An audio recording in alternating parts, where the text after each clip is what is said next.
কিন্তু এত বড় হিম্মত আপনাদের কেন কারো নেই যে বাংলা, বিহার, উড়িষ্যা সব নিয়ে নেবেন আর আমরা বসে বসে লালিপপ খাবো। অনেকে ওপার বাংলা থেকে এপার বাংলা আসতে চাইছে, কিন্তু তারা ঢুকতে পারছে না।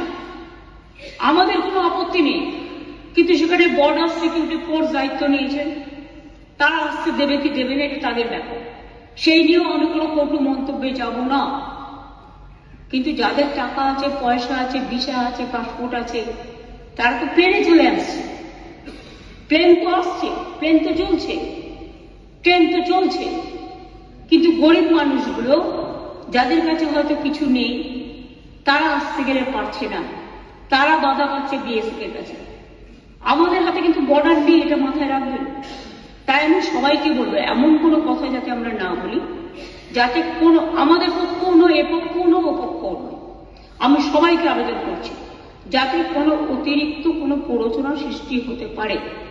আমাদের দলের পলিসি হচ্ছে, এবং আমাদের সরকারেরও, আমরা সবসময় এ ব্যাপারে গভর্নমেন্ট অফ ইন্ডিয়া যে গাইডলাইন্স দেয়, এক্সটার্নাল অ্যাফেয়ার্স যে গাইডলাইন্স দেয়, এটা কিন্তু আমরা মেনে চলি। তাই আপনাদের সবাইকে অনুরোধ করব, আসুন আমরা এমন একটা পরিবেশ সৃষ্টি করি যাতে এপার বাংলা দেখিয়ে দেবে যে আমরা ভারতবর্ষ, আমাদের জাতীয়তাবোধ, আমাদের দেশাত্মবোধ, আমাদের মমত্ববোধ, আমাদের স্নেহবোধ, আমাদের ধন ধান্যে পুষ্পে ভরা আমাদের এই বসুন্ধরা, তাহার মাঝে আছে দেশের সকল দেশের সেরা, সে যে স্বপ্ন দিয়ে তৈরি, সে যে স্মৃতি দিয়ে ঘেরা। এমন দেশটি কোথাও খুঁজে পাবে না কো তুমি, সকল দেশের সেরা, সে যে মোদের জন্মভূমি। এই জন্মভূমিকে আপনারা প্রতিপালন করেছেন, জন্মেছেন এই মাটিতে।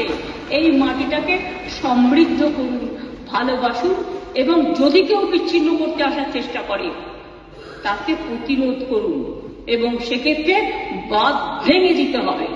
আর যারা কেউ কেউ বলছে বিহার দখল করব, উড়িষ্যা দখল করব, আমি বলি ভাই, ভালো থাকবেন, সুস্থ থাকবেন, সুন্দর থাকবেন। কিন্তু এত বড় হিম্মত আপনাদের কেন কারো নেই যে বাংলা, বিহার, উড়িষ্যা সব নিয়ে নেবেন আর আমরা বসে বসে লালিপপ খাবো। এটা ভাববার কোনো কারণ নেই। আমরা যথেষ্ট সচেতন নাগরিক এবং আমরা যথেষ্ট সক্রিয়, কিন্তু আমরা ধৈর্যের পরীক্ষা দিই।